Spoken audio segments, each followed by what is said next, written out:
Hi there, esteemed viewer. Welcome to another episode of Middle Grade Ninja. I'm Rob Kent, as you know, author of Banneker Bones and the Giant Robot Bees. It is February 4th as I'm recording this episode with literary agent John Cusick. It is the start of Black History Month. So obviously the perfect thing for that is a book by a white guy. But after you've read several books by Black authors, maybe circle back to Banneker Bones and the Giant Robot Bees. My wife is Black, and this story was originally her baby. It was a character named Banneker Jones, and I said, no, not Jones Bones. That's where the creative author bit comes in. But she wanted to do a Black detective, and her father, my father-in-law, would would drill her rather on Black history flashcards. And so a lot of the names in this book are taken direct from characters within, or from figures within Black history. So obviously Banneker is named after Benjamin Banneker, who was one of the first surveyors of the District of Columbia, had some of the original planning done for our capital. He also was an inventor and an author. He invented a great wooden clock that was still functioning until very recently. And he was supported by the Ellicott family. One of his best friends was named James Ellicott. And so that's where the name for the other character, Ellicott Scolworth, comes from.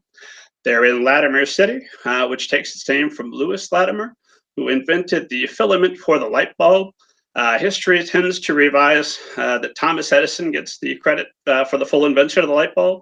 And while Thomas Edison was a pretty smart guy, he was really bad about sharing credit. And Lewis Latimer should absolutely get at least half of that credit for the light bulb.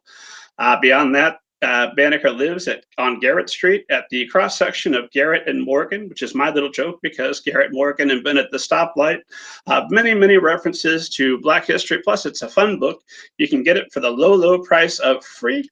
As if you want the ebook, the paperback and the audiobook cost money, but are also available. Get yourself ready for Banneker Bones and the Alligator People coming soon. Under the super secret name Robert Kent, I've written some horror novels. I've got the young adult novel, All Together Now a Zombie Story, and All Right Now a Zombie Story.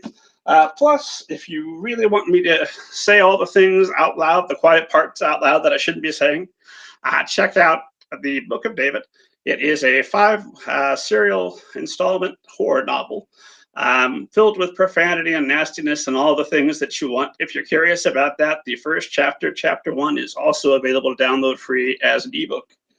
As always, check us out at middlegradeninja.com. You can get interviews with authors, literary agents, publishing professionals, all kinds of interesting people, including today's guest, literary agent John Cusick. John, how are you today? I'm doing really well, man. Thank you so much for having me. I am thrilled to have you. You are our very first actual current literary agent. We had Mary Cole on here and we had Amy Tipton, both wonderful, but they're both now former literary agents. You're our first current literary agent. We've got some more folks coming up. We've got Jennifer March Soloway next month, and then we've got Holly Root in April, plus some other wonderful agents that haven't committed to a date, but you are the first, so a lot of pressure. Hopefully this goes well so that more literary agents will come on here in the future. If you're listening or watching this and you are a literary agent or a publishing professional and you'd like to come on the show, head to middlegradeninja.com and get in touch with me. We'd love to have you. So, John, why don't we start with you giving esteemed audience kind of an overview of your work history so far and what type of literary agent you are. Sure. So I've been a literary agent for probably around 10 or 11 years now.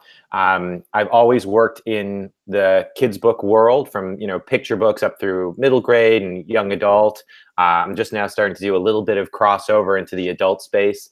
But yeah, I got my start back in 2007 as a personal assistant to a literary agent. I was a dog walker and coffee fetcher, and had the good fortune to be working with an agent. His name is Scott Trammell, who taught me a great deal about the industry and how to be an agent. I moved on since then. I'm now at Folio Literary in the subset called Folio Jr. And, my focus has always been really iconoclastic and underrepresented voices and projects that feel really unique and first and foremost, books that really make you feel something, whether or not that's, sadness, excitement, laughter, what have you. And I really, really love working in the kids space. That's always been my home and my focus. So I'm really excited to be here. I'm very excited to have you. Give esteemed audience just kind of an overview of some of the clients that you've worked with so they have an idea where your taste may be run. Sure, absolutely. So one of my clients is Julie Murphy, who's the author of Dumplin', which is now a movie on Netflix with an amazing soundtrack by Dolly Parton. Coming out in May is We Hunt the Flame by Hafsa Fazal, which is going to be really fantastic. That's coming out from FSG. That's a fantasy and really one of the most original and beautiful books I've read in the past few years. And another one of my clients is Laura Sebastian. This is actually really nice timing because the sequel to her New York Times bestseller, Ash Princess, is coming out tomorrow as we're recording this on Tuesday the 5th. Yes, that's Lady Smoke. So that's coming out from Delacorte. So those are some of the YA authors that I work with. I also have a middle grade list coming out in a few weeks is Josephine Cameron's Maybe a Mermaid from FSG. And that's an incredibly sweet story about a young girl and her mother who go back to the summer camp where the mother grew up. And there is perhaps a mermaid, as the title might suggest. So I do a real gamut of picture books up through middle grade and YA. My list is really eclectic. So I do some fantasy, I do some sci-fi, I do contemporary realistic, I do historical genre stuff. It's really all over the place. So I'm pretty genre agnostic, as they say. I'll kind of go anywhere. So those authors who are watching this and already thinking, man, John Cusick, he sounds like the greatest literary agent that I could ever have. You're open, sounds like, to pretty much any project, just so long as it's within YA and middle grade. Are there any subjects that you're absolutely ruling out right up front? So I wouldn't rule out too many subjects, but I will say there are things that I'm probably not the best fit for. So for instance, I don't do a ton of poetry. I'm totally open to novels in verse, but straight poetry is not something I've done a lot with quite yet. The other thing I'd say is that I'm usually not the guy for sports stories, sort of about like the team making the big game. I was not a sports guy. I don't know if you can tell to look at me. I didn't watch the Super Bowl yesterday. So those things are usually not to my taste. I'm always open to being surprised, but I kind of like to let people know that that's usually not my kind of thing. My wife and I are celebrating 14 years together, and she was just telling me that it's been about 10 years since she's enjoyed a good Super Bowl now. Because every year when we have our Super Bowl parties, we'd go out and, everybody likes nachos. Yeah, but then I'd pull out my book and then commercial time, put the book down for a moment and then back to it. It's all about the food, I think, at the end of the day, just getting to eat just mountains of really creative junk food. That's what it's all about for me. Hey, this year we ate healthy snacks and watched Russian Dolls on Netflix, which turned out was pretty good. Nice. I approve. So where do we go? Oh, I also wanted to make sure we plug your fabulous YouTube show, because you have a new YouTube channel just filled with information that will absolutely appeal to anybody interested in writing and publishing. So talk a little bit about Agent Brain, Writer Brain. Absolutely. So Agent Brain, Writer Brain is a YouTube channel that I co-write and produce with my wife, Molly, who is also a former literary agent and current publishing person. It's, we really like the idea of YouTube videos. I watch a lot of YouTube videos that break down different stories or movies or television shows to talk about how they're written and produced and whatnot. I find that stuff really fascinating. And I thought, we could really bring some of our expertise on the publishing side to talk to people about writing novels, working with agents, queries, and whatnot in sort of really condensed formats. Most of the videos are under 10 minutes long. So we have about 5 or 6 videos up on different topics right now. You can go check them out and like and subscribe if you like it. We're definitely going to be doing a lot more in the future.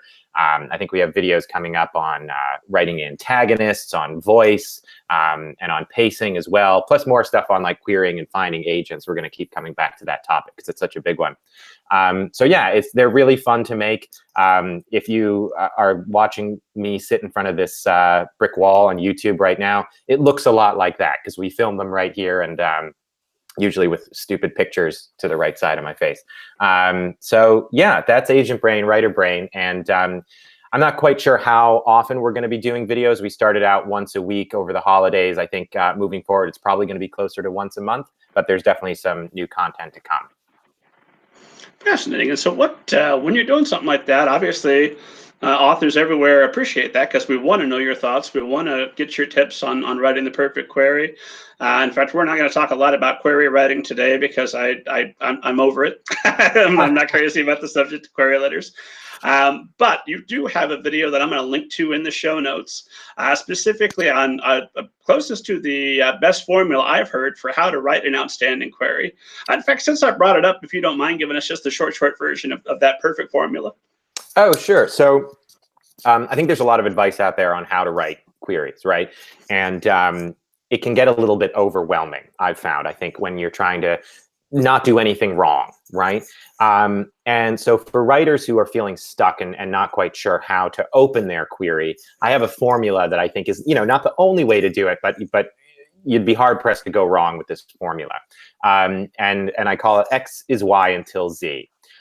Where X is your main character, Y is the sort of circumstances they find themselves in at the beginning of the story, and then Z is the inciting incident. So the example I always used is, Harry is a sad British boy until he finds out he's a wizard. Like that can be the opening line of your query. And it tells me a lot. It tells me who the main character is. It tells me a little bit about the world of the story. It tells me the basic setup. And you have plenty of room in your query to go into more detail from there.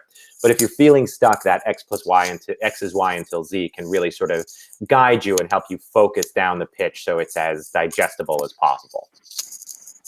And obviously, that to me sounds bulletproof. I'm not accepting queries, but if I were, I would definitely stand up and take notice of ones that follow that formula. But I assume, especially for folks that are thinking of querying you personally, if they're not using that formula, then that already tells you that maybe they're not paying as much attention to the type of agent that they want as they should be, right? No. I mean, there's, like I said, there's a lot of different ways to write a query. And if someone, doesn't happen to use that format or hasn't seen the video on it or one of my talks on it, that's obviously totally fine. I think it's more of a guidepost, a way to sort of cement your query if you need the help. But, there are other sort of more complex ways to open a query. It doesn't have to be that way. So I'm, always open to different varieties of query style. But, I will say that oftentimes authors, I think, can forget that agents are usually reading queries, in batches of 10 or 15 at a time. I think most of, me and most of my colleagues tend to read our queries all at once, sort of in big batches. So we're seeing one after another. And sometimes authors can include long preambles in their query, like, dear, most honorable Mr. Cusick, like, when I was walking my dog the other day, I was thinking about the best way to open this query. And those are great and they're personal, but they can kind of go on for quite a while. And I find myself sort of scanning down to see, okay, what's the pitch? What's the pitch? Because I want to make my evaluation. So starting out with that setup is usually a good idea because it lets the agent get an immediate picture of, is this book potentially for me? And so let's start there. When you've got a full inbox of maybe 60 queries or more waiting for you, and obviously you've got limited time because there's a whole bunch of stuff that agents have to do well beyond reading queries. How do you quickly narrow down that list to something that might be of interest to you? What's your typical process for evaluating a query that you've received? Sure. I think that the first and most important thing I'm looking for is the concept of the novel something I think I can work with. So, for instance, if it feels too familiar to too many things that have sold recently, that might be a quick no. If it also feels a little bit too generic or quiet, that might be a no. So another way to put that might be, here's my story. It's about a kid growing up and he deals with things like bullying and not getting along with his parents and having to study. Well, that could be a beautifully written book, but there's just not enough going on there to get me excited about it. And I don't think there'd be enough there to get editors excited about it. So first and foremost, I'm looking for a concept that feels sort of fresh and fun and intriguing. If the concept is there, then I'm going to look at the writing and say, okay, does the writing support the concept? Is the voice there? Is it well written? Is it well put together? So those are really like A and B when I'm reading a query. Query letter comes first, then comes the writing. Beyond that, I sort of look for signals in the way the query letter is written. Not all authors have to be ingenious query letter writers, though I do think that it's an important part of a business relationship to be able to sort of, in a concise way, talk about your work and about yourself. So, you know, I would certainly take on a project that I liked, even if the query letter was far from perfect. So I don't want authors to feel too much pressure in that way. You know, a good book will speak for itself. But if the query letter is, say, riddled with typos, or if you're pitching a young adult manuscript, but you call it a middle grade because you don't really understand the market, those can be some bad signs for me. And they can be the sorts of things that would make me more likely to move on to the next query in line. Gotcha. So just, I mean, as it is with anything in life, authors should present themselves professionally and let you know that, hey, they had the skills to back up their claim that this is a book that's worth your time. Yeah, absolutely. And I think that sometimes there can be a misconception that your query letter itself really needs to stand out or be different in the way it's written. So sometimes I'll see authors sending query letters that are written from the point of view of their main character, or really sort of super goofy or bizarre. And I get the thinking there, because you want to stand out. But what I always say is that your work and your concept are going to be what makes you really stand out. And you know, especially when we're talking about like writing a query letter from the point of view of your main character, I always prefer when authors don't do that, because I'm going to have a business relationship in theory with that writer, not with like Rodney the Rhino, whoever the main character is, right? So I want to talk to you as the writer rather than your main character. So when I say like present yourself in a professional way, that's all I mean. It doesn't have to be super clinical or super formal, but just remember that, you know, your agent is going to be a business partner, and you know, I'm going to know your social security number at some point. Like, it can be a more sort of professional communication, and really let your concept do the talking for you. You don't need your query letter itself to be sort of weird or outre, because usually agents have seen, you know, we've heard every joke and we've seen every sort of gimmick. You know, I've seen the line, "We're going to blow Harry Potter out of the water," at least 70 times in my career. So it's like, you know, you want to keep it pretty straight. I'm the only one that has blown Harry Potter out of the water. The rest I know, are you were the ridiculous. only one. So, you know, yeah. So I think it's keep it clean and concise. And if you get lost, you know, using that X's, Y until Z can sort of help put you on the right course for the rest of the query. And when we're talking about concept, are we talking about just in general what appeals to you personally, or is it a combination of that plus I know this editor or that editor has mentioned that they're interested in that type of story? I know where the market is for this. What is it about a concept that speaks to you? Yeah. So it depends on a lot of things, but it really is a blend of, does it speak to me personally, and does it work in the market? And you need both of those things, I think, to represent a project well. You know, I think as an agent, I really need to be personally invested in the story to be a good salesman and advocate for it, and also to help edit it. So for instance, you know, I don't do a lot of straight contemporary romance. I have in the past. You know, it's not something I typically take on a lot. And one of the reasons is I don't read a lot of contemporary romance. And so sometimes I'm not sure, you know, what the difference is between like a really good version of this contemporary romance and an even greater one, because that's not my area of expertise typically, right? So it's got to be something that I'm really passionate about. Then separate from that, it needs to be something that I feel editors are going to get really excited about based on what I know about the market. So on the one hand, it might be, oh, you know, I'm so passionate about this story. So for instance, with Maybe a Mermaid by Josephine Cameron, that's coming out from FSG. I read that book. It had a good, strong concept, but more than anything else, I was just in love with the writing. It really moved me. And I thought to myself, you know what? Even if no one buys this, I am representing it. I'm sending it out because I believe in this book. It's just so beautiful. And the response from editors, I mean, that book went to auction. A lot of editors really connected with it on that personal level. So I think that's, you know, that's why that personal degree of enthusiasm absolutely needs to be there when you're signing with an agent. You know, you really need to know that they get what you're trying to do and really appreciate it, that they would be a fan if they weren't your agent already, you know? So I've got so many questions for you, and I sent you a list, and I'm already checking out half of them because I've got so many follow-ups. But give us kind of just an overview of what, demystify the literary agent process for us just a little bit. Give us kind of an overview of what is your day like, what is your week like? Sure. Okay, so every day or every week is going to be very, very different. So I'll give you an example of today, which is I don't know, it's I guess a pretty typical day. So I open the day by answering my email. So I've usually got about 10 to 20 questions from different clients of mine about stuff that's going on in their career. Later today, I'm going to have a phone call with an author discussing the marketing plan that her publisher has sent.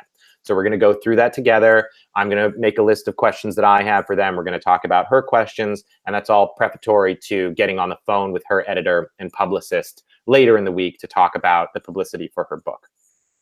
At the same time, I'm also going to be reviewing a client's manuscript for submission. So we're very close to being ready to go out. I'm going to go in, maybe do a final, line edits, make some comments and track changes, send that back to the author before we finally put together the full submission package to go on submission probably next week. In addition to that, I'll have a phone call with a colleague of mine about a project that we're co-agenting that's sort of in the adult and kids space. And throughout the day, I'll be troubleshooting. Problems come up with every book, sort of at every step of the way. Well, maybe not every book or every step of the way. I'll say that problems occur with every book's journey, right? And that might be the cover is not quite right, or we haven't heard from Barnes and Noble about what they're ordering in, or the description on Goodreads is wrong or whatnot. So there are these little quibbles, things that are mistakes or errors or problems that need to be solved. And you're getting involved even on that micro level of things, then. Yeah, absolutely. I mean, with something like there's a problem with the Goodreads description, that's something that I would talk to the author about. We would loop in the editor. There's ways that the author can adjust that. So I don't mean to suggest that like I'm going in and writing the Goodreads synopses for my clients' books, but if there's an issue, I'm going to be there to help navigate our way to finding the solution. That makes sense. And I wondered, it's something that is not unique to you, because I think most people that are involved in publishing or books in some level are at the very least fans of writing, if not wanting to do some writing themselves. And you're actually a published author. You've got two books available right now? Yeah, I do. I published 2 young adult novels with Candlewick Press. The first one was called Girl Parts, and the second one is Cherry Money Baby. I always say that Cherry Money Baby is the better one, despite the fact that there's no robots in it, but that's just my personal opinion. You could feel very differently. I always sort of wanted to be a writer from a young age, and I moved to New York looking for a job to sort of support my writing habit. Agenting is my main passion. It's what I do. It's what sort of occupies my days and my thoughts. But I love to be a creative person, and I love to write and to think about writing. So that's still part of something that I do. And actually, I can sort of give you a little bit of an exclusive. I can give you a little bit of details that I'm going to get to announce. Another book of mine is going to be coming out pretty soon, and we're going to be able to talk about that on the internet pretty soon. But yeah, I will have something new coming out shortly. Well, congratulations. Big time excitement over that. What can you give us kind of a time frame on when we might be looking forward to seeing it? I think that we'll be able to make an announcement sometime in the next month. So it's one of these things where it's like the deal is done and we negotiate the contract and sort of cross all the T's before we make a big announcement to the world publicly. But my clients know and whatnot, and so it's not a super secret, but it is going to be in the middle grade space. I'm actually writing something younger this time around. And that's really, really fun and something that's really close to my heart. So I'm very excited to be able to talk about it soon. Not quite today, but very soon. So can you give us the title and maybe read the first chapter? No. I would love to come back and do that, but I can't do it today. Absolutely. Send me a copy of the art. Come back and we'll talk about it at length when you can. Absolutely, man. Well, that's exciting, because that's got to give you a little bit more insight than the average agent into what your authors are experiencing and what this process is like for them. So how does that inform your work as a literary agent? Also, how do you strike a balance between being an author and a literary agent? Sure. So, I think every agent comes to the job with a slightly unique philosophy or point of view. And I come to it with this is where the title of the YouTube series came from. I often am saying to writers like, well, okay, now I'm going to talk to you with my agent brain on, or now I'm going to talk to you with my writer hat, my writer brain on. And really it's, being a published author involves two distinct but complementary ways of thinking. One is the pure creative side. How do I tell the best story possible? And that's all the craft stuff, right? And I'm a very editorial agent, so I'm going through with my clients, helping them shape their stories and giving edits and notes, talking about character development, all of that stuff. And then sort of separate from but complementary to that is the market. Right? What's selling right now? What are editors looking for? What are kids looking for when they pick up books off the shelf? What kind of covers sell? What kind of flow through should you have in your contract? All the kind of business end. So I try to bring both of those philosophies to my work when I'm talking to my clients, because I think that as writers, we can get editorial feedback that we really like, but not necessarily know how to process it or how to apply it immediately. And so what I try to do is phrase my editorial feedback for my clients and the people I do critiques with in a way that sort of helps them wrap their mind around it in the most efficient way possible. So rather than saying, I just wasn't excited enough about this story, or the stakes aren't high enough in this story, I might dial it in, with an author and say like, okay, I've noticed the stakes aren't high enough in this story. What that suggests to me is that, maybe you don't want to have really bad things happen to your characters. So let's talk about why that is. And then, we find out it's like, well, I'm really trying to write a realistic story, so I don't want to have the drama be unrealistic. Okay, but no drama means no story. So we want to pump it up a little bit more than you think is natural so it reads well. And these are the kinds of conversations we're having to get the author to where they need to be on their work. So that's kind of how I bring my writer brain into that space. And it is one of the reasons I continue to write myself. It's sort of, I need to keep thinking about writing from the writer's point of view, and I need to keep thinking about it from a creative, generating creative material point of view in order to be the best agent I can be. Now, I'm not saying you have to be a writer to be a good agent by any stretch, but that's how it works for me. So I like to have those kind of balancing each other out that way. Well, I know we talked with Amy Tipton just an episode or so ago, and she's now exclusively offering editorial services because she determined that that was really her favorite part of being a literary agent, was less the business aspect and more focusing on working with authors and doing that. And I would assume, well, let me ask you this. I've been writing reviews at Middle Grade Ninja for years now. And I had to very early on make it my policy that I only discuss the positive aspects of a book. I only discuss the things that I like, because when I'm in critique groups with my writers friends, I've got a couple, I tend to be a little bit negative. Back before I instituted that review policy, I reviewed, I think it was East of Eden by John Steinbeck, and I had strong thoughts on what Mr. Steinbeck could have done to improve that novel. And after that, I thought, well, that's me. I need to be able to get in there and have a strong opinion even when I'm wrong, which in the case of Mr. Steinbeck, I most assuredly probably am. But I need to have a strong feeling, a strong opinion, because that's how I'm going to distinguish myself and create my own stories. So when you're my critique, if you're on my blog, oh, you never had a review so nice. Everybody gets 5 stars because I'm only going to talk about the things about the book that I like. But if it's just you and me, if your book's published, I have a firm rule. I'm not going to say anything bad about it, because even like best case scenario there, even if I told you the one thing that would make that book better, it's published. You can't go back and do anything about it. But if it's unpublished and you come to me and you say, hey, I want your opinion, you better really mean that, because you're going to get a very sharp, very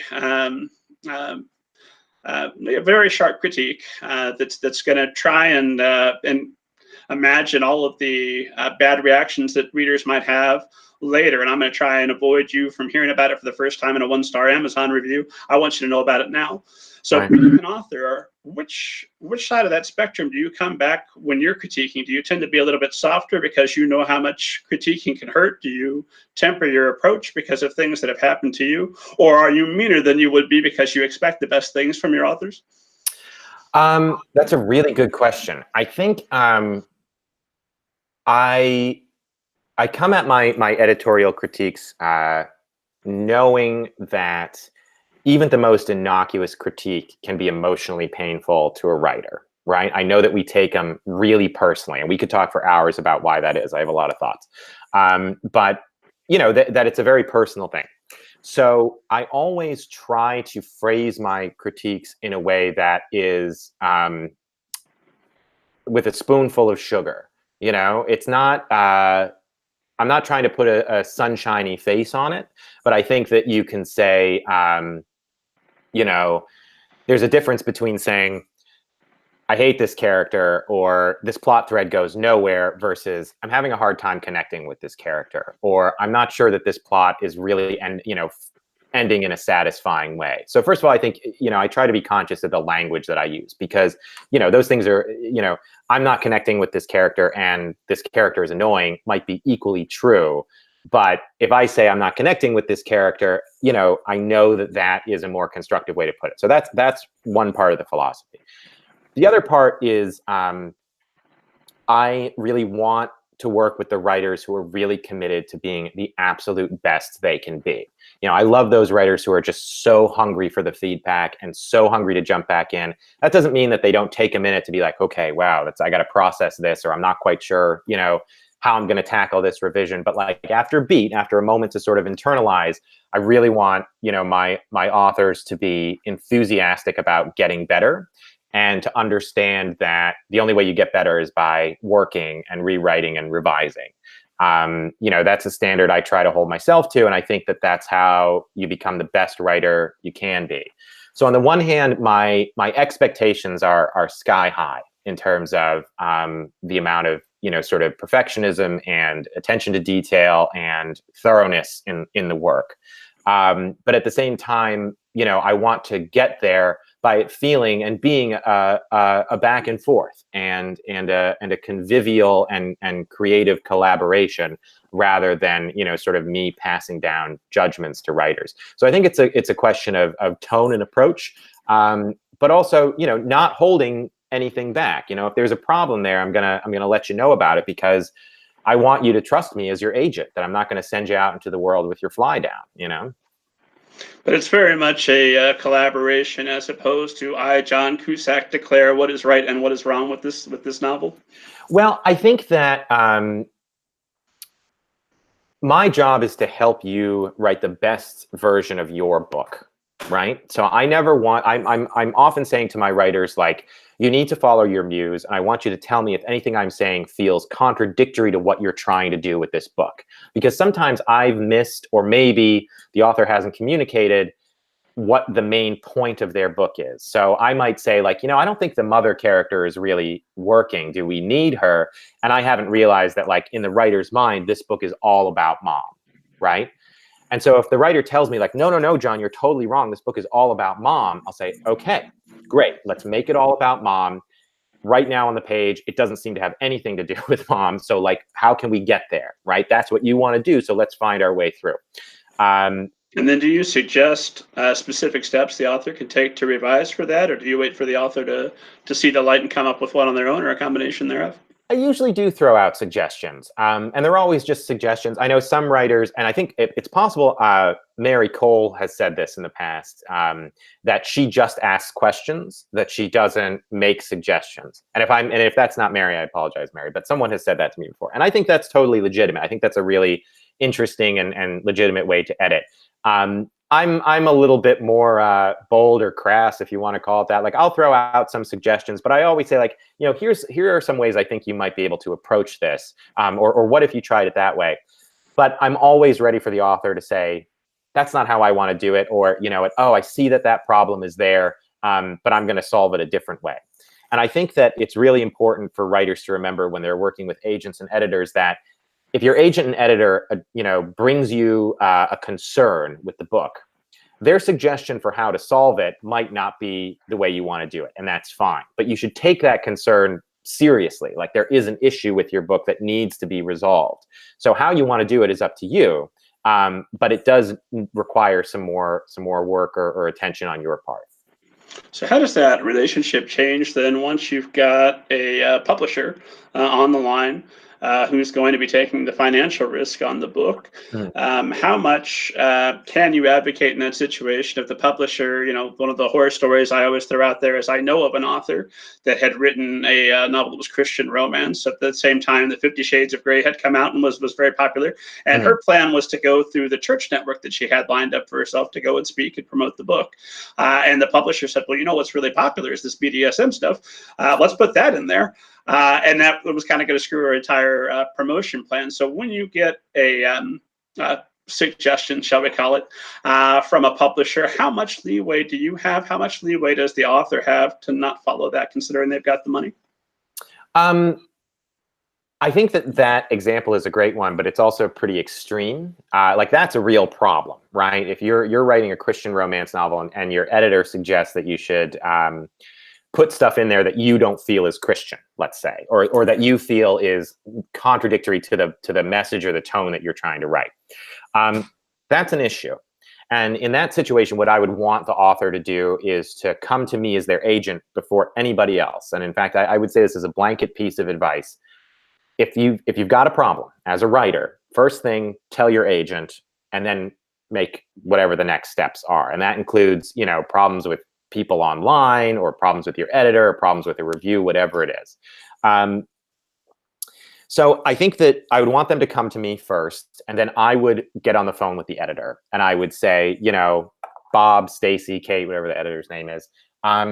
Here's the thing. This feels really sort of off kilter for this book. And I would say, I understand where you're coming from. Like there's an opportunity here to maybe capitalize on some 50 Shades of Grey, energy, but it feels like it's the wrong brand for this author. And I feel like she's really not, this is not the space that she wants to be in. It would probably be a mistake to go in that direction. So what do you think? I mean, are you feeling me that this isn't quite right for this book, that it would probably, undermine its effectiveness rather than really boosting it, because the author's not going to be totally on board and it's not going to feel organic.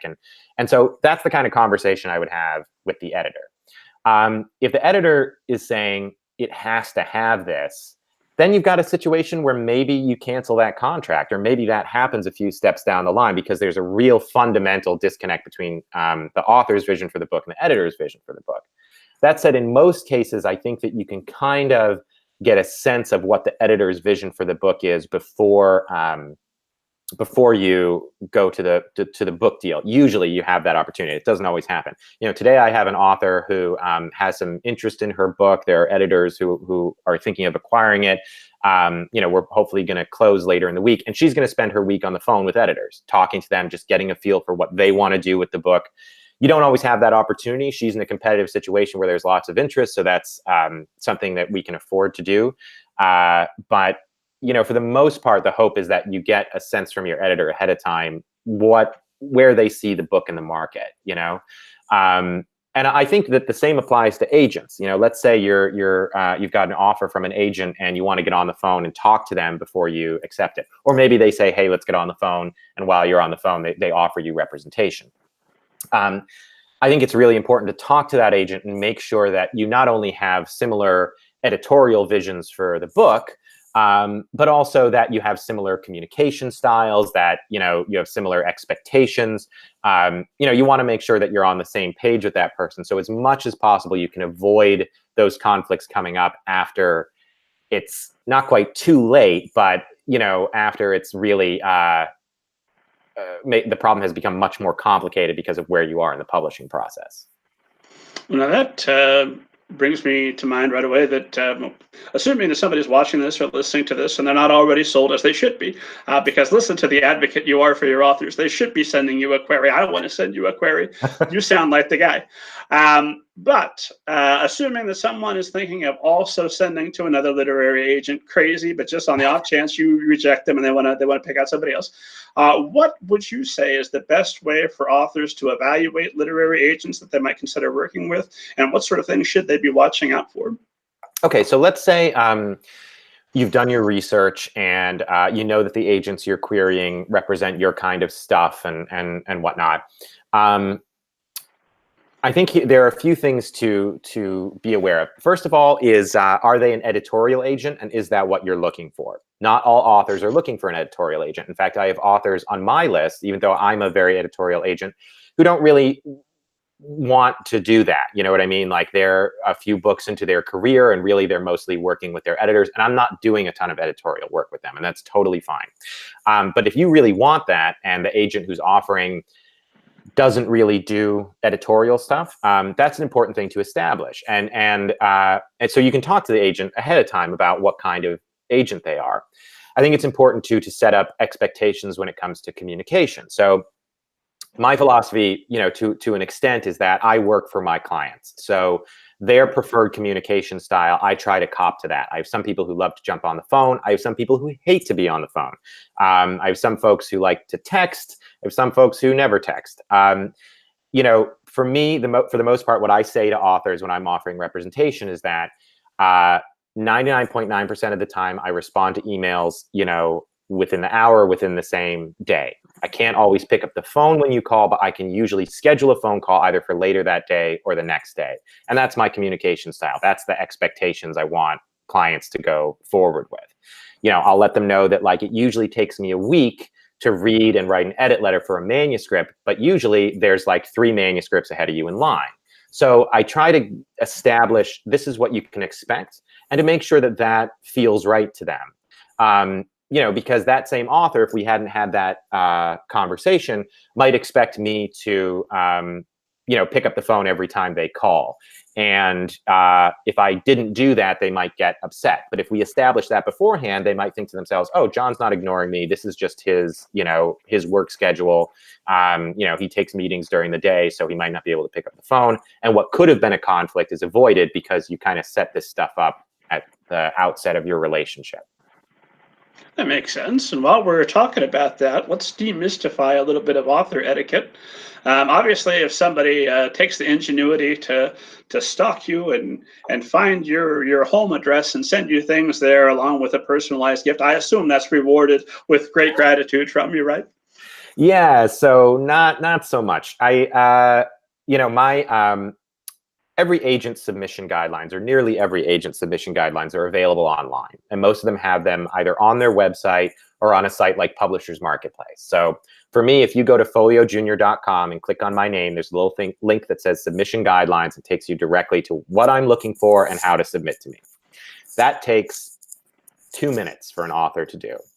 So when I get a query that hasn't followed those submission guidelines, I immediately ignore it, because of the 50 people who queried me that week, they all were able to do their due diligence and do their research and care enough to know that, like, I like the first 2,500 words pasted into the email, or that I don't really take on text-only picture book authors, or that I don't do adult material, right? So that research is really important, and you want to follow the agent's guidelines. Beyond that, for author etiquette, I think that perhaps the most confusing space for this kind of thing can be Twitter, because it's a very informal space. Agents are often talking with authors. I'm often talking to authors that I don't represent or don't yet represent, writers who are looking for agents online. It can be very conversational. I post a lot of really stupid, inane stuff on Twitter, and I also post, our YouTube videos and thoughts on writing and how to find an agent and whatnot.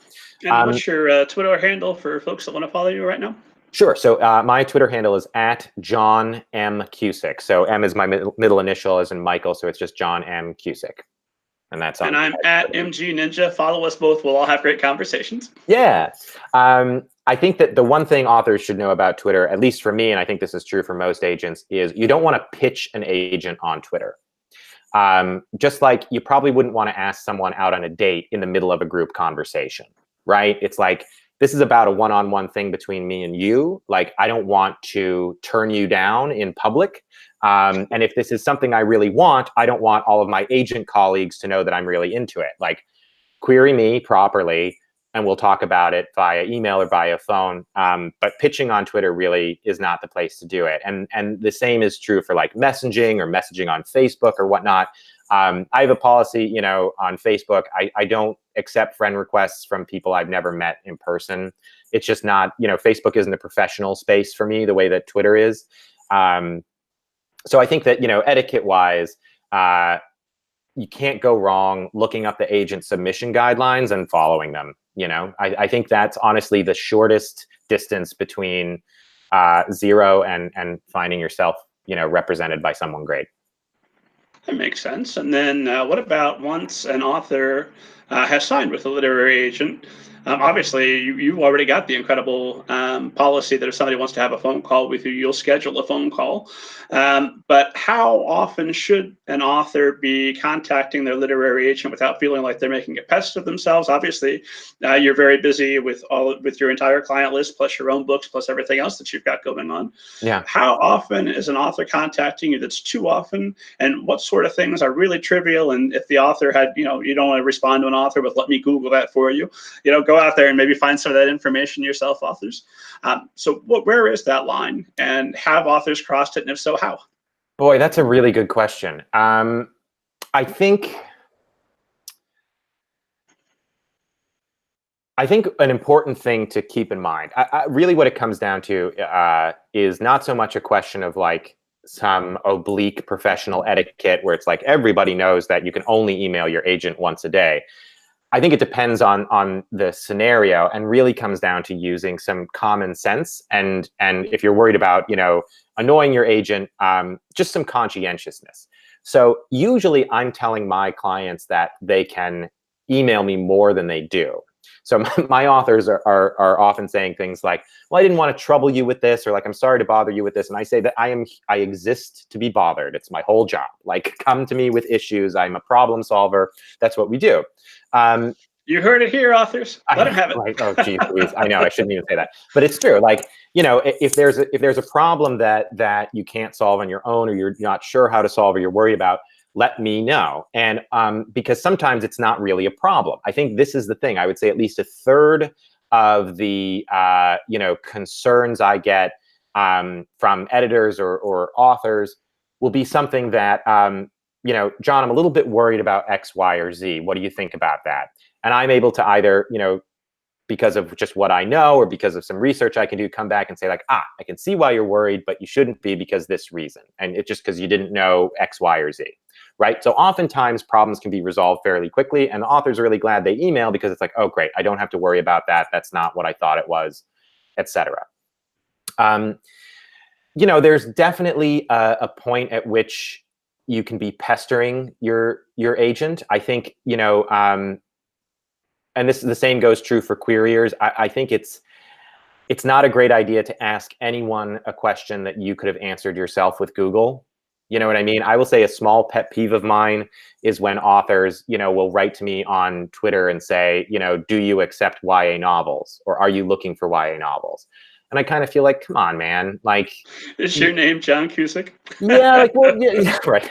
But you can just Google that. It's so clear. It's in my Twitter bio, right? So that sometimes feels a little bit disingenuous to me because I feel like it's a way where it's like I'm just trying to start a conversation with the agent, but you're kind of making me work for it when really you're trying to get something from me, which is some attention and maybe a connection. So when you query me, I'll remember you.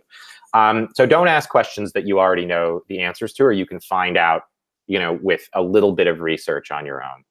I think obviously anybody that's watching or listening to this is already above and beyond. They're not going to pull this. Right, of course. I think here's the thing. As an author working with an agent or an editor, and this is my philosophy when I'm writing to an editor, I give everyone the benefit of the doubt. If it seems like someone has done something, totally wrong or unethical or dumb or that I totally disagree with, if something seems like, I'm just ready to pull my hair out, I write to the person, who's the person I need to write to. And I say, hey, maybe I'm totally misreading this, but this is concerning to me. It kind of looks like X, Y, and Z. Can we talk about it? Or what do you think?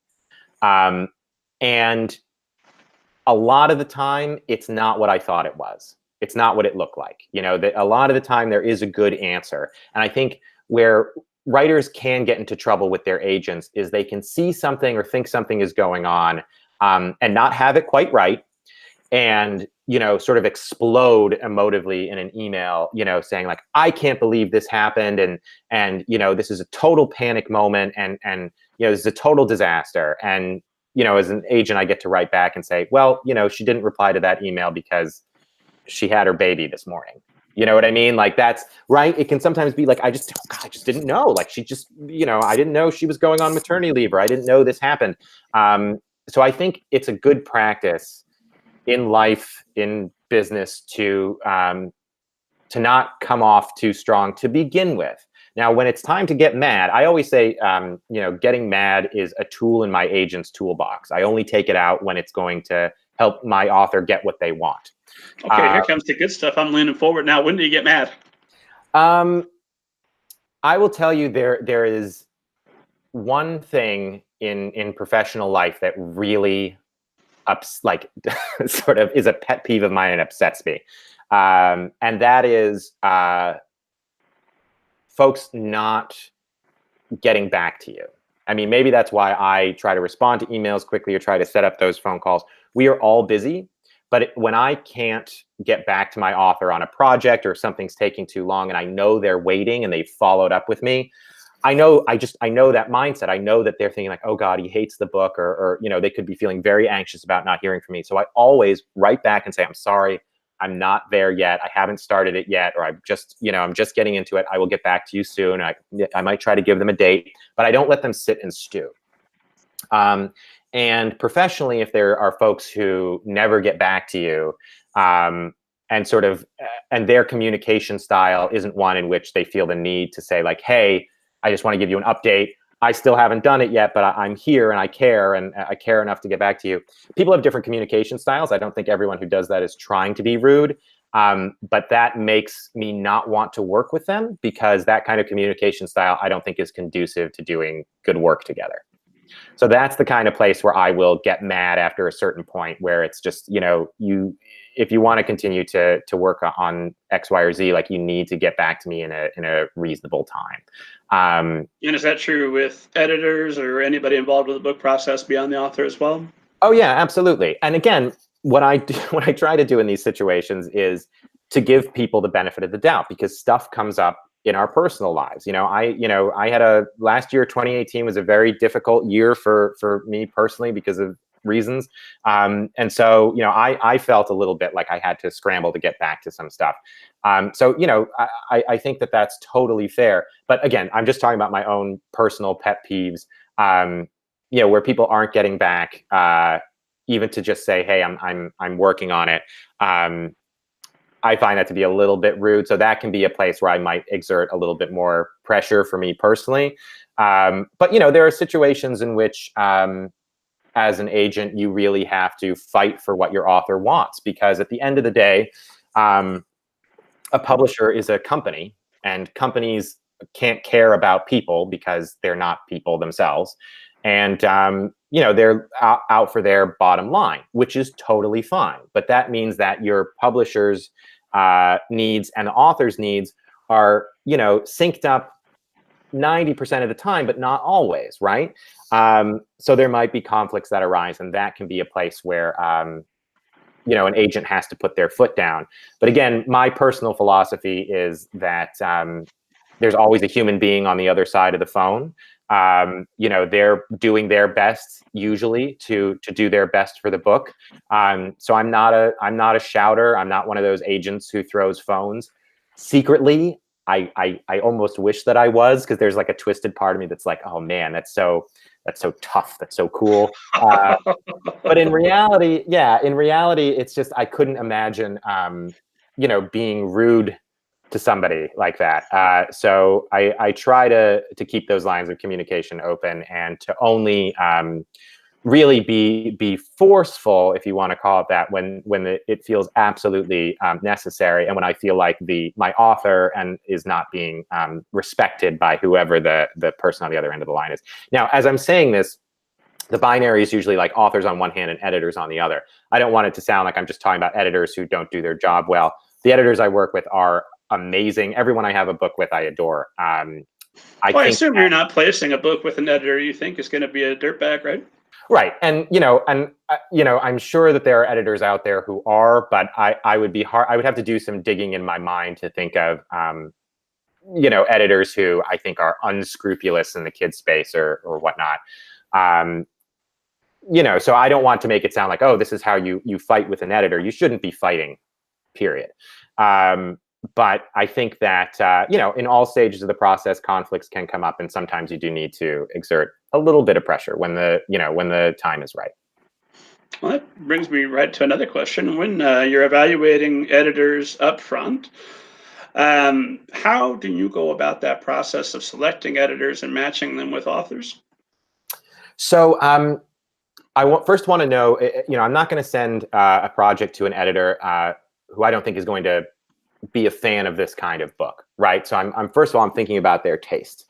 And when I'm taking into account their taste, it's what they've posted on manuscript wish list and what's on the publisher website, saying this is what I'm looking for.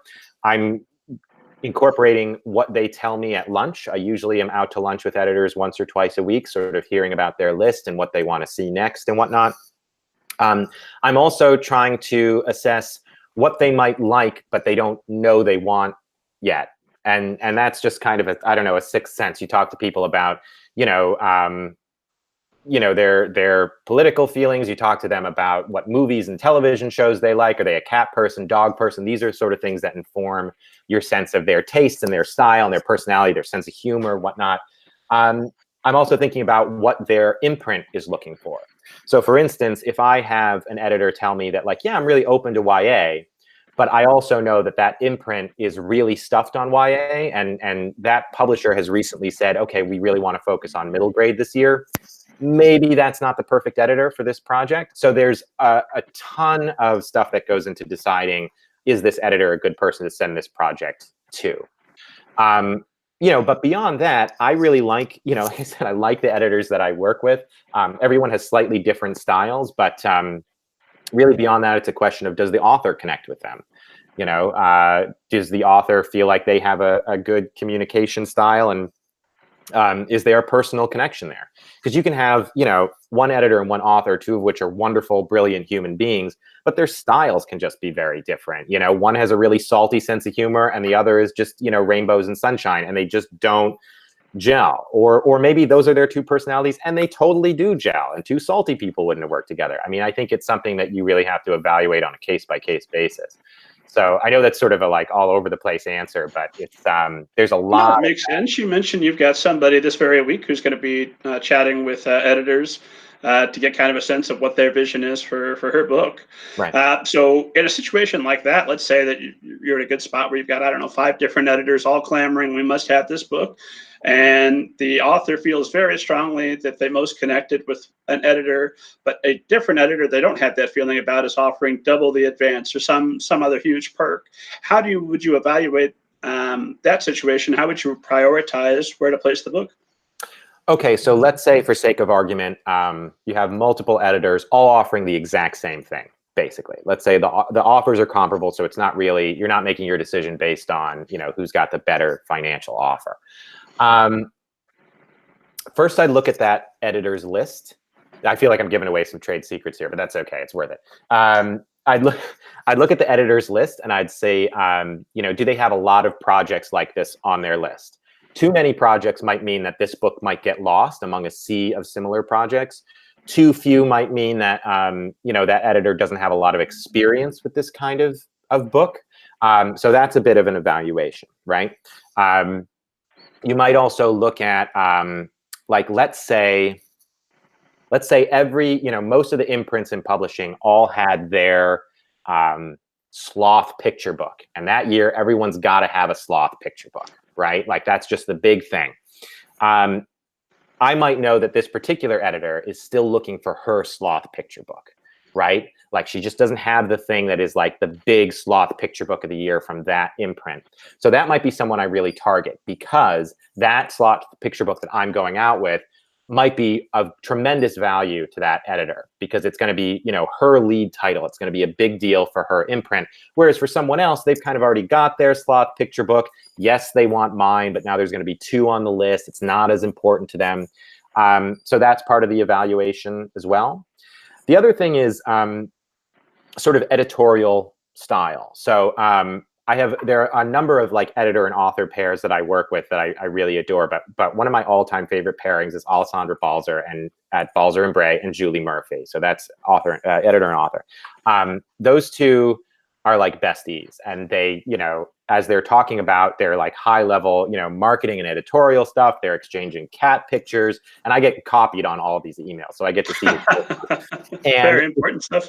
It just makes my day every time I see it, because they're clearly so simpatico, even though I think that they're slightly different people. So, in an ideal world, that's really great to have that kind of personal connection with your editor. That's not to say that every editorial relationship needs to be that way. You can have an editor who is just perfect for you and you really jive with professionally, but you guys aren't necessarily best friends. That's totally fine. But I think that, the only way to really establish that for the author is to see, get the two people on the phone and see if they really connect. I try to anticipate that a little bit. If I have an author who I think, really takes editorial comments to heart, like, again, if they're working with me, I know that they can wrap their heads around them and get them done. But I also know that, like, it takes, author X, a couple of days to weather editorial comments when they come in, like that, she feels them very deeply.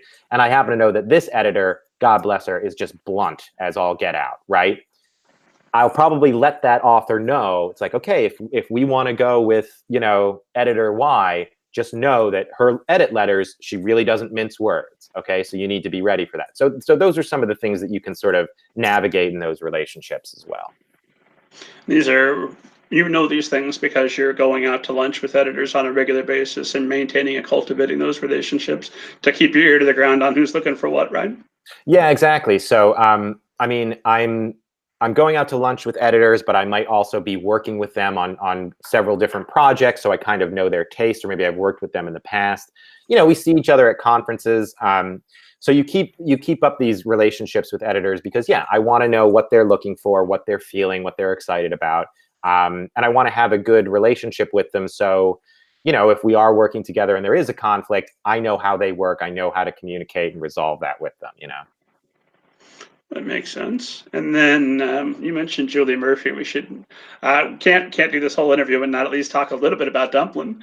That's got to be just a heck of a thing to have a book take off like that, become, I think, a pre-classic, if not already a classic of the YA genre, and also now a Netflix movie. So, are you texting on a regular basis with Jennifer Aniston? How has your life changed as a result of this, or is it really just a question of, I'm glad this worked out for this author, but I love all my authors the same? Well, so I'm definitely not texting with Jennifer Aniston. It's, I don't know, that again, that's a good question. Boy, you really make me think, Why you gotta make me think so hard? It definitely changes your life, I think, when something is that big of a hit. And I would say, Julie and I definitely email every day, right? Because there's always something going on in her career that we're both working on together. Dumplin' and Julie, on a personal note, really share have a special place in my heart because my wife Molly and I met because of Julie Murphy. This was long before we got together, but we actually both offered on her first book, which is Side Effects May Vary. And Molly won. Molly got Julie to begin with, and I didn't know who Molly Jaffa was at the time, and I thought, who is this agent who's younger than me and scooped this great book that I was so excited about, and I just felt nothing but loathing and envy for a long time. And then Molly and I met again through mutual friends and at professional parties and whatnot. And eventually we became close. We started dating and we got married, and started working at the same agency. Molly had been at Folio for many years when I joined. And eventually Molly made the decision to leave agenting and go into literary scouting. So there was the option for her authors to go anywhere they wanted. They could go to another agency. And I'm happy to say that, that the majority of them stayed with me. But, Julie is, when there was the big red carpet premiere in Hollywood for Dumplin', Molly and I went together. She set up that deal for the movie, and I sort of took it over after she left the agency. So Julie's in a special place because she was really instrumental to my marriage, which I can't say about every book I work on. So that's kind of a special thing for us. So not only is this book, so important and such a positive, beautiful message. And not only has it reached such great success, but then on the personal level, it's also this special thing between Molly and I, which is nice. So yeah, so for a number of reasons, that was a really exciting thing to have that movie come out. And for those who don't know, Molly, before she was Molly Cusick, was Molly Jaffa, and she also faced the 7 questions at middlegradeninja.com. I was hoping that was how you guys met, but no, sounds like it was Julie. So we have a couple of questions on the back of that. One, I have to make sure, Julie, if you're listening to this, you are welcome to come on the podcast anytime. I would love to chat with you. I'll pitch you my brilliant idea for Dumplin' 2. I'm calling it Dumplin-nado. Willadine gains the powers of a tornado. It's going to be very exciting. I like it. So email me. We'll set that up. But then with your being married to an agent, if I'm an author and I'm coming to you, am I right to maybe think that hopefully I'm getting 2 agents for the price of one? That Molly's maybe going to weigh in on some of these things? I'd be lying if I said there isn't an amount of that. Like any couple, we talk about our jobs and we talk about work, and Molly, her agenting brain is one that I admire so much, and our brains are very complementary in that way. So I oftentimes ask her for feedback and what she would do in different situations, and we talk about different things, whatever the sort of hot gossip is in publishing at the moment. But I don't want to promise anyone they're getting 2 agents for the price of one. That's maybe putting it a little bit strong, but she is definitely a brain that works in concert with mine, and her publishing expertise is invaluable. So maybe confidentially, there is a little bit of a bonus if you sign with me. I'm not going to lie. It's a pretty enticing offer. And just for folks that are unfamiliar, what is the difference between a literary scout and a literary agent? Sure. So literary scouting is completely different from agenting. Basically, and Molly would be able to describe this better for you, but basically a literary scouts work for publishers. They usually work for foreign publishers. And what they're doing is scouting, basically, the U.S. publishing market for books that are just about to be sold or have just sold, that their publishing clients would really like to buy. So basically, they're saying, here's the hot new property. Like, all right, just talk to John about this book that he's going out with. Like, I think it's going to be really big. Like, you should probably make an offer on it. I read it. Here's what I think. So they're kind of, also an advantage of signing up with John Cusick, it sounds like. That's true. That's true. So, that they're kind of like searching through the waters of agent inboxes and what agents are going out with and what editors are reading to see what is the next hot new thing, and trying to convey it to their clients as quickly as possible so their clients have a head start and can buy up that awesome new project before anyone else gets a chance to scoop it. So how fast do you and Molly read, since you're dealing with so many projects? Yeah, it's a pretty straightforward question. How fast do you read? I read incredibly slowly. Not only am I like half blind and slightly dyslexic, I'm just a very, very slow, ponderous reader. I'm like one of those guys who like mouths the words to himself as he reads. Molly is the fastest reader I've ever met. So she's the speedy one, but for the most part, I'm very, very slow. But the good news is that when I'm reading these days, I'm almost always editing.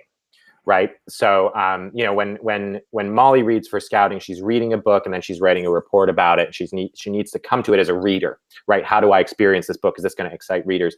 When I'm reading a book in my agenting capacity, I'm usually reading to edit. So I'm going very slowly, making notes as I go, sometimes making notes on my Kindle Fire, which is awful and takes forever.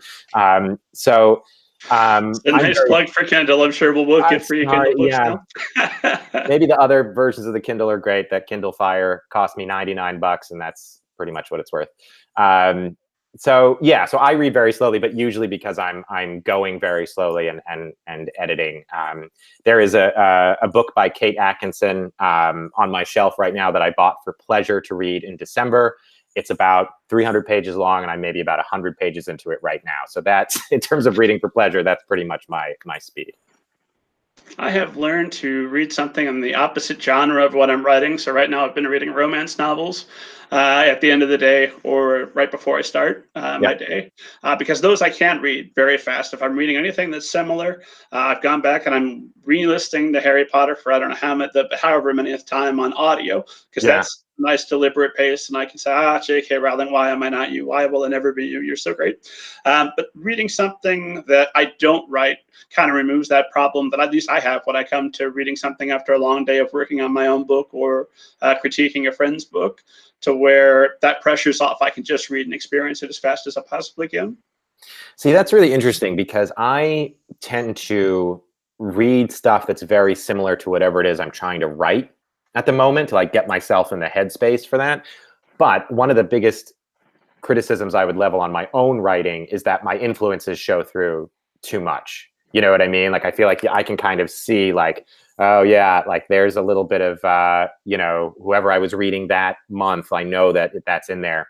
I have that same problem. I have not found a solution for it. So. I was going to say, well, I like your idea of trying to read, sort of purposefully stretching your brain away from what you're working on in the moment. That sounds smart. I want to start trying that more. I've got a few questions I absolutely have to ask you, or people will wonder what I even did with this time. One question I have to ask is about the rise of indie publishing, self-publishing. With the access now that everybody has to the entire world, I teach a class on the basics of self-publishing. I usually open with, if we wanted to, we would never want to, but if we wanted to, we could have a book available in every country in the world by the end of the class. We could do it that fast. What are the advantages for those thinking, should I go through the often wearying process of querying agents and getting rejected and experiencing a level of pain? Again, I can only think to maybe actors who are going out and auditioning for things and being rejected on a regular basis. Yeah. What are the arguments for why traditional publishing, especially for middle grade and young adult, is still the way to go? Well, I think first and foremost, it really depends on what you want as a writer, right? So traditional publishing and self-publishing offer different things to the writer. And I think it really depends on what are you trying to pursue? This is what I'll say traditional publishing can offer. First of all is distribution to physical bookstores in a really efficient way. So one of the things I sometimes have heard folks say about self-publishing their book is that I only want, the publisher's not really going to do anything because I can just put it on Amazon. And the thing that, publishers do have are sales reps, and they're in constant communication with, Barnes and Noble and Powell's Books and Books of Wonder, little stores, big stores, Target, and they're working to try and get your book into those stores. Sometimes for certain books, you want them to work a little harder to do that. However, that is their job and that's what they do. So, being able to have your book come out on the same day and be on bookshelves in all these different stores across the country is something that a publisher can do. And I think that's pretty cool. The other thing is having editorial expertise that is primarily geared toward making your book accessible to readers. And I think that that's really a particular thing and invaluable. And that's something that agents and editors offer more so than, say, a critique group or a writing professor. So my experience was I was an English major. I had the world's most amazing writing professor, Kit Reed, who's now sadly no longer with us. And she taught me so much about writing.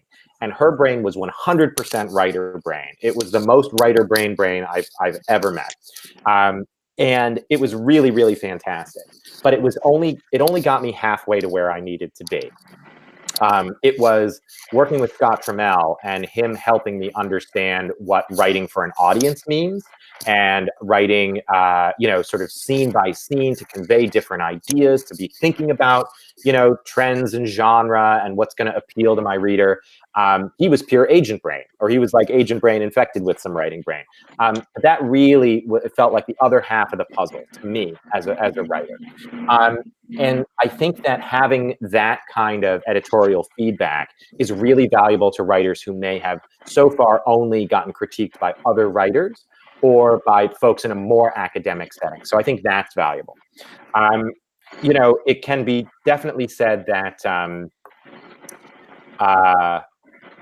I've heard said, well, publishers don't really do a lot of marketing and publicity. And I think that that's a completely different conversation. Publishers do a ton of marketing and publicity. I think because there are so many titles on their list, sometimes authors feel correctly that their book didn't get as much attention as, say, someone else's. And that's a bummer. So getting a publishing deal is by no means a guarantee that you're going to get a huge publicity push from your publisher.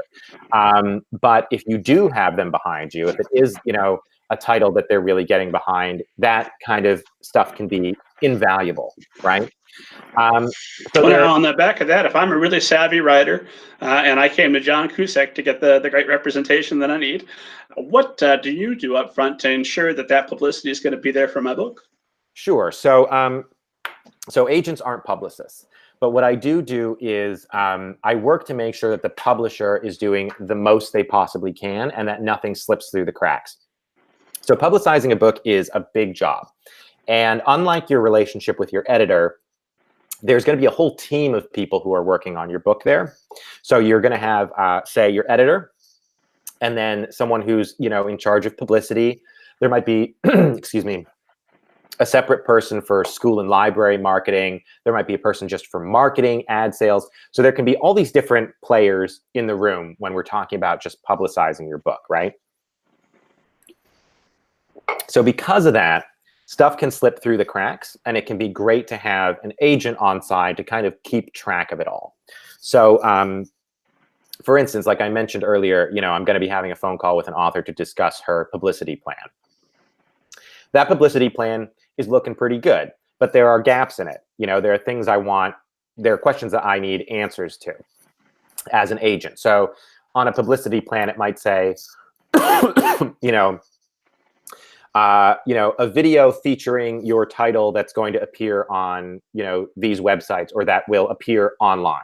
So I would want some more specific information there. Like when you say a video that features this title, is this a book? Is this a video about this book? Or is it a video about the publisher? And this book is going to kind of fly by the screen at some point, right? Those are important details, right? That makes 2-second cameo and then back to the publisher. Exactly. I'm making sure that I'm answering those questions with the author and the publisher. I'm making sure that, let's say the author promised a particular bookseller or writer friend who might blurb the book a copy of the book. I've had it happen that the author says, okay, yeah, I'll get you a copy of the book. They write to the publisher says, absolutely, we'll send a copy out. 6 months later, the copy never went anywhere. It happens. Mistakes happen. It's not the end of the world, but it helps to have someone there to say hey, did that go out? Just to kind of as a check. And you know what? By the same token, I appreciate having those checks too. I today had one of my authors text me to be like, oh, hey, John, this email you just sent me, I think you're wrong about X. And she was totally right. And I'm glad that she was there. I'm happy to say that doesn't happen very often, but I'm human too. So I think having that person to sort of be the stage manager a little bit of your career is really important. And I think that's one of the ways in which agents help with publicity. Beyond that, when I'm negotiating a deal, especially a competitive one, we might talk ahead of time about what the pub plan is for the book, what kind of publicity the publisher envisions. And also, I'm there to help the author figure out how to work with their publisher on publicity. A lot of authors don't know what their role should be in publicizing their own book. Some writers think, they come to it feeling like, okay, well, the publisher is going to publicize the book. I'm just going to sit back and wait for them to tell me what to do. That's not a good idea. You want to take a much more proactive role for a number of reasons. So like 30 days later, oh, is that the money truck? Oh, excellent! I was waiting for it. Right, exactly. So So yeah. what is expected of an author in marketing their book? What do you expect of your authors? Well, I'll say what I tell most of my authors, or all my authors, when we're talking about book publicity, and that is that the most successful authors think of themselves as the stage manager of their book's publicity. So in other words, they're working with their publisher. They're not waiting for their publisher to do it all, right? They have their own plans and strategies that they're going to put into effect. So, a couple of basic things that most publishers will do for a book is make sure that it's out to all the trade reviews. Okay, so you don't need to be sending your book to Kirkus. They're going to make sure that the book is on sale on time, on its publishing date, and that the covers look right where they are. Again, mistakes happen and we fix them. They're going to make sure that the book hopefully has exposure at conferences, and maybe they're going to send the author to conferences. So these are the things that the publisher is going to do. But in terms of maybe the author wants to create some swag, or the author is reaching out to local booksellers in their area, or starts to reach out to local schools. Maybe the author has contacts that can help publicize the book that the publisher doesn't necessarily know about. So the first thing I say to authors, be the stage manager of your own publicity. Have your own plan, and then work with your publisher to bring your plan and their plan together. The other thing I say is let your publisher know about every single thing you do for publicity. And you can wait until the end of the week and then write it all in one email, but I want them to know, and I want you to copy me on it. And the reason is, the more you do, the more they can do for you. So you might say to yourself, oh, I'm going to do this event. I set it up, the publisher, I'm sure they're happy if I do it, but I'm not going to mention it to my publicist. But then if you go and mention that to your publicist, and your publicist says, oh, we do a ton of events for them. Here's what I'm going to do. I'm going to get you, 100 extra copies, available in that bookstore. Or I'm going to make sure they have the special stand for your book in that bookstore. Or, oh, we're going to set it up so you get paid for that event. Or maybe we can get you cover your, flights to that conference, etc. So the more you do, the more they can do for you. So it's really important to let them know. So that's the other piece of advice I give to writers is make sure that you're communicating your plans to your publisher, because sometimes writers forget that that's a really important communicative step as well. Is there ever a situation in which it wouldn't be advantageous to let your publisher know what you're planning to do for promotion? I can't imagine. I mean, I'd have to think about it, but I can't imagine why that would be a problem, because why would you want to do something that if your publisher knew about it, that would be a bad thing? I would question that logic. I don't know. I feel like you could come out with an example, and I'm just not thinking clearly about it. But you really, your publisher is your teammate, as is your agent. You know what I mean? I think if there's a conflict, you go to your agent first. But beyond that, we're all pulling in the same direction. Again, 90% of the time. So you want your team to know what you're up to, because they're working for you in that way, and they can be supportive. Well, talking about that 10% question, I wanted to make sure I asked you, and I forgot earlier, is going back to agent etiquette. Obviously, if somebody is listening to this and they already have an agent, they want to get rid of that agent, they want to sign up with John Cusick. So what is the best way to break up with an agent, and what is the best way to approach a new agent after you've been represented? First of all, I think that it's really important first that you have an open conversation with your agent before you break up. Because like I said, I think sometimes there are things that appear to be conflicts, or sometimes we can interpret certain behaviors or a lack of communication as meaning one thing when really it's about something else. So I think it's always a really good idea to be very candid and upfront with your agent. Say, first of all, hey, can we get on the phone? Right? That's usually a phone call. And sort of say, listen, these are my concerns. I feel like, you're not really enthusiastic about this book that I'm enthusiastic about, or I worry because, you said you were going to send this out, and, I never heard back about that. Whatever your problems are, and those are all plenty legitimate. But give your agent a chance to have a conversation with you about it, because I think that there is a chance of misinterpreting things to the point where it's like you fire the first shot and you fire your agent, and you really didn't need to. Like, it was a conflict that could be resolved, and now you're agentless, right? But let's say you know it's time to part ways. The first thing I think you need to do is look at your representation agreement with your agent and make sure you understand what happens when you fire your agent. So some agency agreements might have a 30-day grace period where you're not allowed to sign with anybody else. Different agencies have different policies about what happens to the books they represented, or unlicensed, unsold subrights or stuff like that. So it's really important that you know your contract, first of all, and what to expect. Beyond that, I think that it's really just a question of, I think an email is fine. I know that it's, maybe a little bit impersonal, but, this is a hard conversation to have. If again, like, you've had the come to Jesus talk, you've talked through the problems, now you're going to fire your agent. I think you send an email, and no matter how much animosity there might or might not be there, you do it in a professional way. I think if as a writer, you are always taking the high road, you can never go wrong. You know what I mean? So, you part ways in a professional way. You say, thank you so much for all you've done for me. I really feel like at this point in my career, it's time for us to part ways. Should you then help out the agent by pointing out all the issues she had with him and, hey, for the future, fix these behaviors? Or is that just a terrible idea? I mean,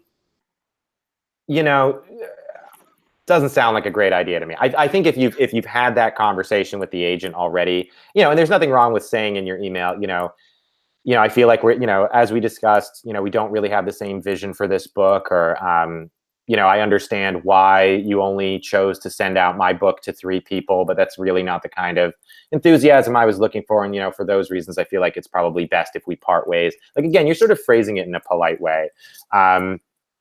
But definitive, you know what I mean? Like, you can fire your agent. Most agency agreements aren't termed. You can walk when you want to walk. So I think that it's important to be really firm. Like, it's time for us now to part ways, and thank you for your, your efforts. And, if you need, some paperwork from me or whatnot, please let me know. Sincerely, so-and-so. But just be clear, polite, and definitive. Do your research with your agency agreement first, and then that's the best way to do it. Do not query other agents before you fire your agent. It will absolutely blow up in your face, because agents talk to each other.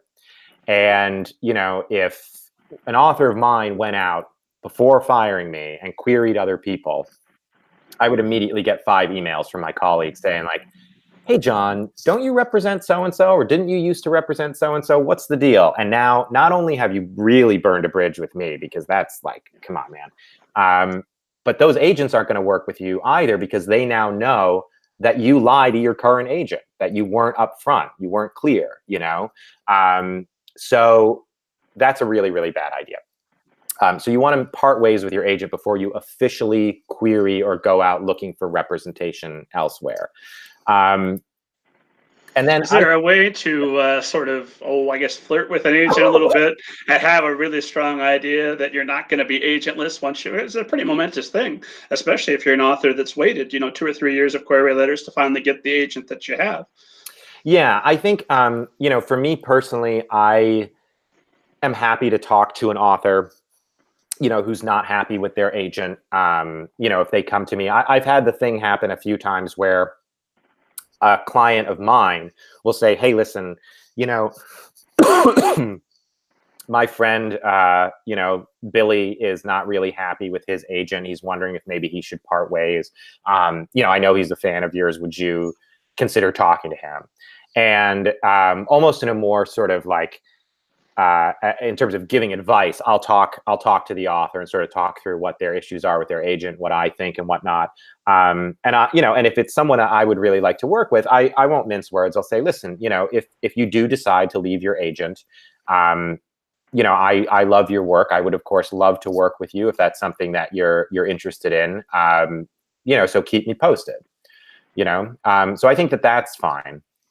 But I think that's a very sort of personal and off the record conversation in a way. And I think that is different and much more fair than, say, like just starting to query other agents, because then it becomes very public if you're sending out, emails to half a dozen or a dozen of your agent's peers. That makes sense. Yeah. And on the same lines, what are some indications that maybe your agent's just not that into you anymore? When can authors get that feeling that maybe if they don't break up with their agent might be about to break up with them? I hesitate to talk about things in terms of, is my agent into me or not? I'm much more interested in, is my agent representing me well, right? Because I think different agents show enthusiasm in different ways. And I think that if what an author needs is show like demonstrative enthusiasm at all times, that might not be synonymous with the agent doing their job well, right? That makes sense. So I want to caution authors about worrying about, like, is my agent into me? Do they like me anymore? Did they like that book? If your agent doesn't want to work with you anymore, I think one of two things will happen. Either you'll be fired, or you will want to fire them because they're not communicating with you or they're not sending out your material, right? But I think that this concern about, like, oh, does my agent still like my stuff? It's really, what you should be focused on is, are they doing their job? Because all the enthusiasm in the world doesn't matter if they're not doing their job well, right? What was the question? I got so caught up on that. We were just talking about ways to know that your agent is no longer interested in you, and you need to start making a plan for escape. Yeah. So I think communication is key, right? If they're not getting back to you, that's something that you want to address with them. And I think that's a moment where you write an email and say, like, hey, I'd really like to have a quick check-in phone call. Like, is there any time this week that you can jump on the phone? You know what I mean? Like, give them a chance to schedule it. But that's where you got to check in and see, what is the deal here? Is the agent just really busy? Have they actually done the things that they've said they've done and I just haven't heard about it? Because sometimes agents will go and do what they said they would do, but they're not going to immediately write to the author and say, okay, I just did what I said I would do. You know what I mean? So that communication is important. I think that, apart from not getting back to you quickly and not sending out material, I think, if your agent has submitted more than one project of yours and it hasn't sold, that's a sign that you guys aren't a great fit. So should we make that determination around book number 2, number 3, or does it depend on where you're at in that particular situation? I think it depends on the particular situation, but I think, my rule of thumb is, like, let's say I sign an author based on a particular book. Let's say that book doesn't sell. It's not the end of the world. I represent authors and their books, but, like, I will say to the writer, like, okay, what's next? That didn't work out. We talk about why, but now we move on to the next thing. If by the second book, or maybe even the third, we haven't gotten any interest, we haven't gotten close, it's a total wash, that's around the time that I, as an agent, will start to think to myself, I don't know if it's me or you, but something's not working, right? Like, we keep trying, something's not clicking. Maybe I don't have the right editorial vision for your work, or maybe you're not listening to me enough. That's happened too. So, I think that around that time, that tells me that something isn't working in this relationship. Maybe it's time for that author to have a different agent who has a fresher point of view, who has a different outlook on their career, maybe a different plan for how to bring it forward. So that's certainly, I think, a time to reassess whether or not it's time to get a new agent, Now, coming back to if I'm an author that had an agent that book number 3, it didn't work out and they fired me, Mm-hmm. and I'm crushed and I wait the appropriate month, but then I see this wonderful podcast, YouTube video, and say, John Cusick, obviously the best man ever, and I come to you and you're interested in representing me. I assume sooner or later you're going to ask, hey, what happened with that other agent? Why were you fired? What is the best response to them? Sure. So my philosophy is that, people oftentimes have different agents throughout their career, and there's nothing wrong with that in principle. it certainly doesn't bother me if an author has been represented by an agent before, because also people part ways from their agents for all manner of reasons, right? It could be that the agent decided to start representing different kinds of material. Their agent could have left the business. Maybe their agent wasn't doing their job and that author fired them for really good reason. So it doesn't really ruffle my feathers if an author has been represented before at all. In fact, about a third, I think, of my list at this point are authors who had agents before me, and I'm sort of taking them into the next phase of their career. It's sort of become a little niche of mine, which I like. That said, I think that it's totally fine to let agents know in your query letter, like, I was represented before, my agent and I, have parted ways, and I'm happy to answer any questions about that you might have. And then that's in the query right up front on Main Street. Yeah, I would put it there, because that way there's no question about you hiding any kind of material. Like, you don't need to go into a great deal of detail about it. If I'm interested, I'll ask, and if I want to work with you, I'll certainly want to talk to you about it. But you're just saying, this is the case. If you want to talk about it, that's fine. I can give you the full rundown, but really, you're there to talk about this particular book. I think the other detail that's really important to include is whether or not that project was submitted by your previous agent. That's a really important detail, because that can affect who I can submit it to. It's going to affect my read on the book. That's something that I absolutely need the author to be honest with and upfront with, first and foremost. So I would suggest, you need like a list of every editor that has seen the manuscript thus far? Not in the query letter, certainly not. But again, I would phrase it like the thing with I was with an agent before. I would say, this project has been seen by a handful of editors, but otherwise is fresh to the market. Or we did send this one out last year, but I have dramatically done a revision since then, and no one has seen the revised. Like, just giving me a quick photo, quick picture like that of the situation is helpful for me, because that gives me a sense of the history of this project. And if I want more details, knowing that the author is open to sharing them is really helpful. Well, that makes sense. Yeah. And the more information they can arm you with, the better job you can do when you go out there. Yeah, that seems pretty straightforward. Yeah, absolutely. And you don't need to go into all that detail right there in the query. That's something that you and I can talk about, down the line. Right. That'd be like a first date saying everything that went wrong with my previous relationships, but right. I'm really hoping about this one. Right. Exactly. Let's, for a moment before I forget, I wanted to make sure I ask you a little bit about diversity. All joking aside, I've already got egg on my face for starting the book by recommending my own book for Black History Month, but I do. I also recommend Zora and Me, The Cursed Ground by T.R. Simon. That's a book I read a couple months ago. You can read my review on the blog. Absolutely wonderful book by someone that's not a white person. I've also chatted with Maurice Broaddus, who's a friend of mine. He teaches seminars here locally on Afrofuturism, and he has assured me that although Banneker Bones belongs in the category of African-American fiction because the protagonist is African-American, I can't call it Afrofuturism, even though it's a black cast in sci-fi, because the author is not African-American. So while we're on the topic of diversity, I'm going to read you a question, and I'm going to read it word for word because I want to be real precise with the wording. We're going to have Lamarck Isles on here in March, which is going to be very exciting. I've got his new book, The Last Day of Summer, sitting on my to-be-read pile. I can't wait to get started with it. Yeah. He is one of the founding members of We Need Diverse Books. And that organization exists, of course, because we need diverse books in traditional publishing.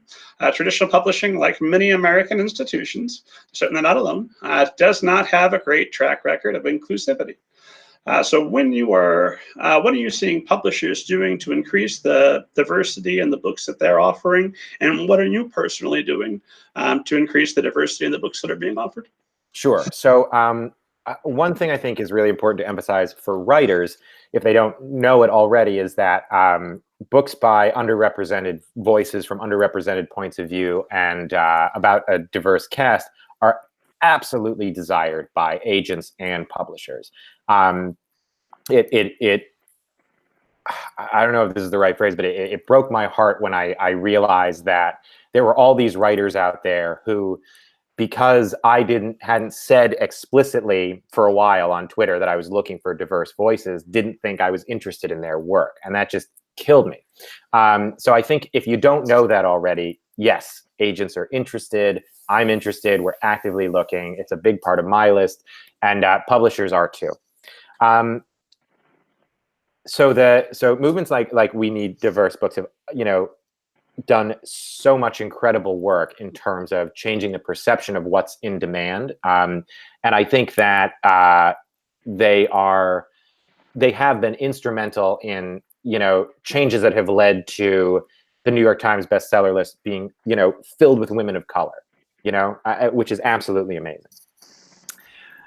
That said, and I think that the We Need Diverse Books founders would probably agree with this, publishing has a long way to go. It's still overwhelmingly white, overwhelmingly cisgendered, and I think that what industry professionals like myself and my colleagues need to be doing, apart from supporting and getting behind underrepresented voices and authors, is also supporting and getting behind and making space for people in the industry of color. Publishing's history in New York, at least, is very much a white, waspy, aristocratic industry. It's like, I'll go into books because I don't need to make money, but this seems fun and artsy, and it's a very white industry historically. And though there's been increased awareness, change is still slow to happen.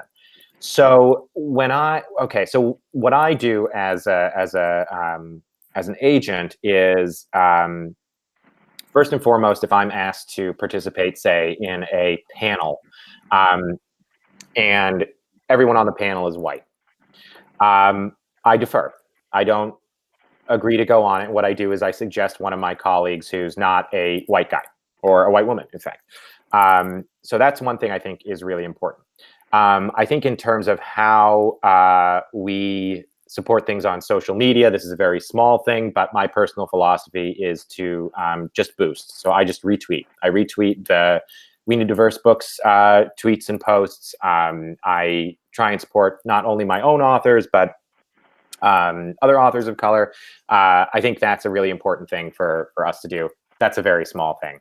But I think probably the biggest thing that people like me who aren't in management positions can do is to really advocate to management the hiring and support of non-white people. Because I think that publishing isn't going to really change if all the editorial board meetings are filled up with mostly or entirely with white people, and if the majority of the top tier bosses are all white guys. I don't think there's anything wrong with being a white guy, but if those are the only voices in the room, that's going to affect the way things are bought and publicized and thought of. There's just no question about it. And then the final thing I'll say is I think that it's really important, and a lot of people get this, and I'm certainly saying nothing new, but it's really important to be very aware of tokenism. So, for instance, there's a lot of demand for diversity, right, in publishing, particularly in YA. I once had an editor, tell me, I liked this book, but we've also got this book by this other Indian author, as if we've got our Indian author already, right?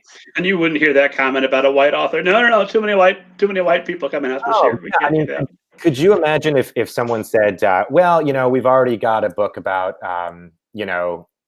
a white girl meeting a guy a white boy on a beach. Like, we can't do another one of those. Like, oh my God, So I think that's something to be aware of. Like, within the fervor of, we want diverse books, we want diverse voices. It's not enough to just get your one person and then say, look at us, look what we did. It's about different kinds of stories, different kinds of perspectives.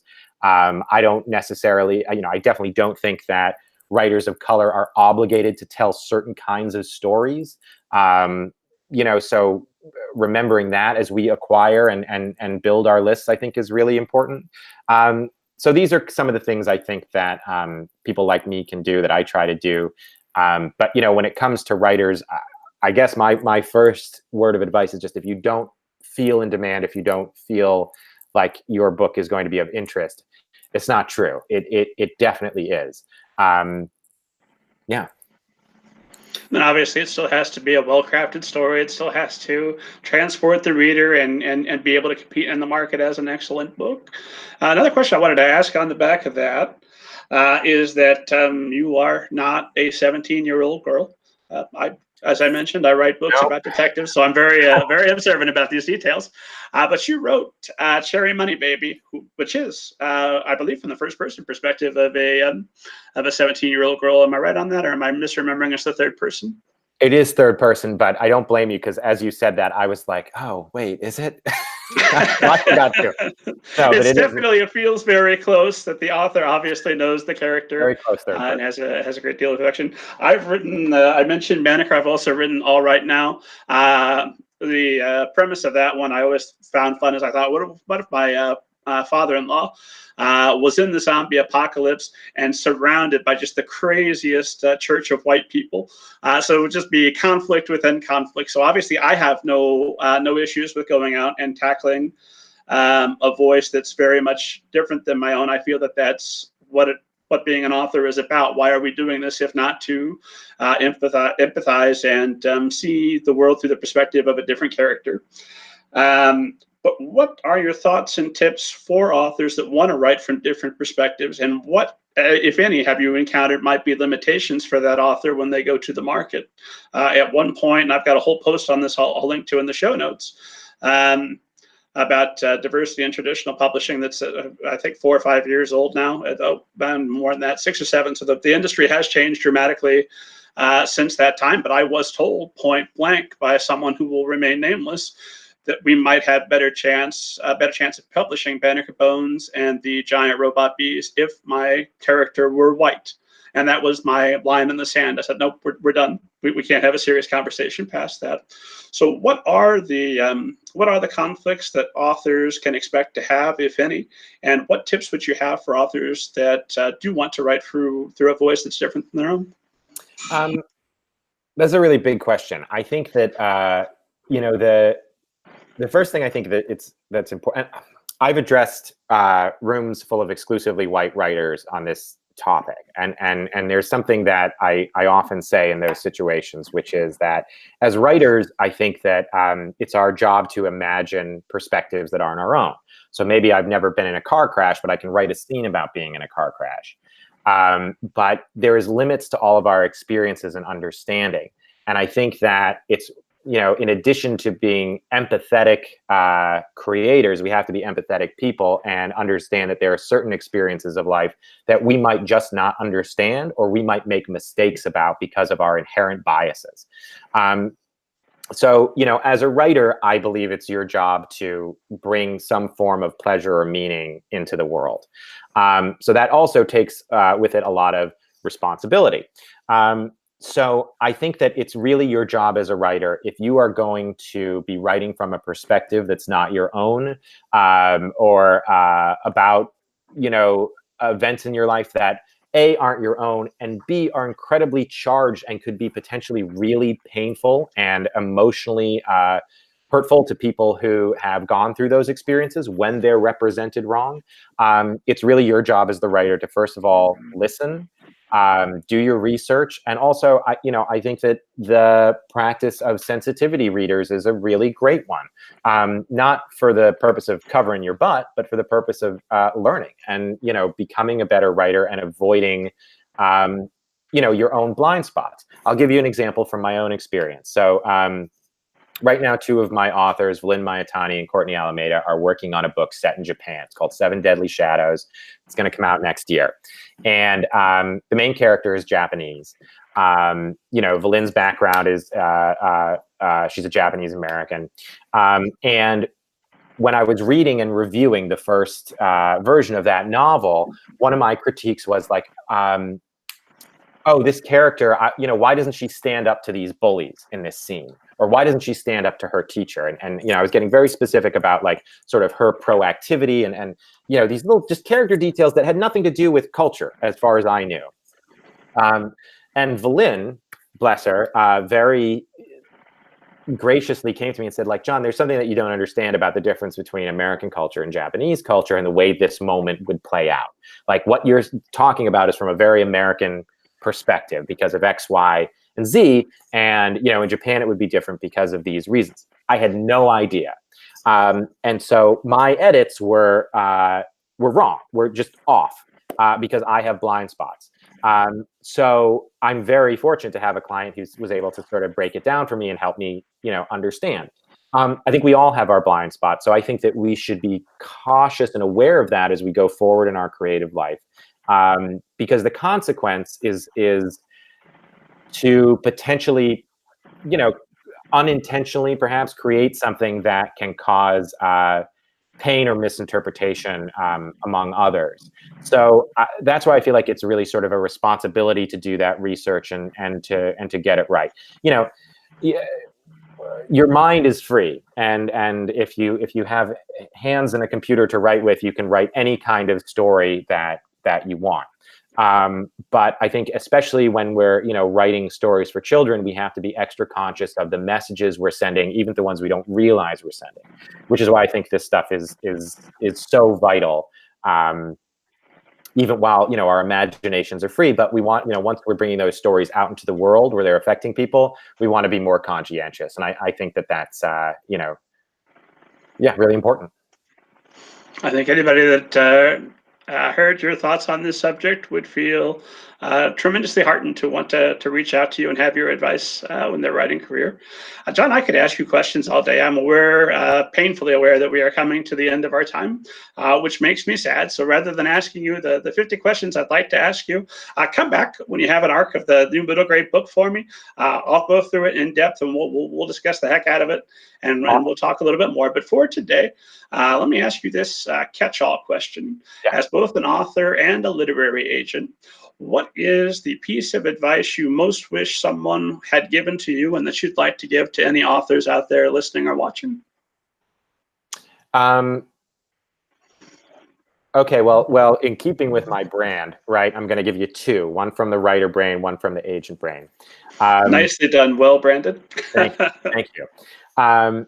First, from the agent brain, I think it's to remember that a publishing deal is not a reward for being a good and hardworking writer. Oftentimes, good and hardworking writers get publishing deals. But I think if you come to the publishing business as an opportunity to make money with your writing, and understanding that publishers offer publishing deals because they think you are worth investing in because you will help them make money, you'll have a much more sort of realistic and grounded approach to how you approach your publishing business, the business of being a published author, which is really what publishing is. It's a business, right? I think, you know, we all kind of know that somewhat, but if you can really remember it, it's going to help you stay on track, I think. The thing that I want to share from the writer brain is I think that all writers go through two phases. One is where their writing is purely for their own self-expression. And then the second, in my opinion, more sophisticated phase is when we start to think about our writing as a gift for someone else. So we're not just thinking about like, this is where I found the story and this is what I see in my mind as I'm describing it. We're thinking about, okay, what do I want the reader to come away with? What details do I show them? Because I want to communicate that this, you know, character is a slob or this villain is jealous or whatnot. So as a writer, I think I wish someone had communicated to me better sooner that writing novels is really about making something for someone else, more so than it is about just expressing whatever mad business is going on in my head. And if I had known that sooner, I would have been a lot happier writing than I was for a while. And I think I would have probably found my niche a little bit faster. So yeah, so those are my two. That's my agent brain, writer brain advice for you. You can't do any better than that. Very straightforward. Anybody that employs that advice is going to be in a much better spot. Remind esteemed audience where they can find you online again. So you can find me on foliojr.com. That's my official agency page. I am on Twitter at John M. Cusick.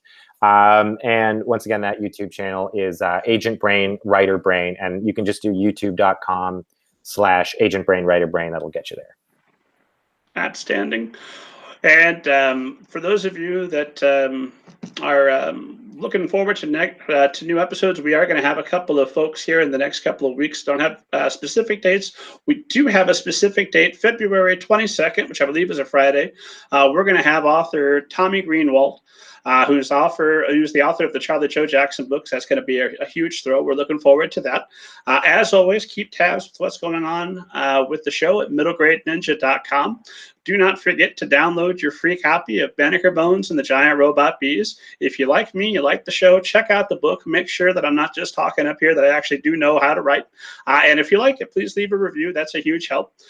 John, I've been asking guests to say our official sign-off phrase, because, we want to stick with the ninja theme. So the sign-off phrase is hi-ya and what have you. Will you sign us off? Absolutely. Hi-ya and what have you.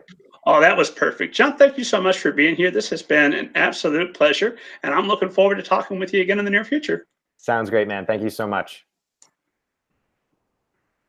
I think we're off air.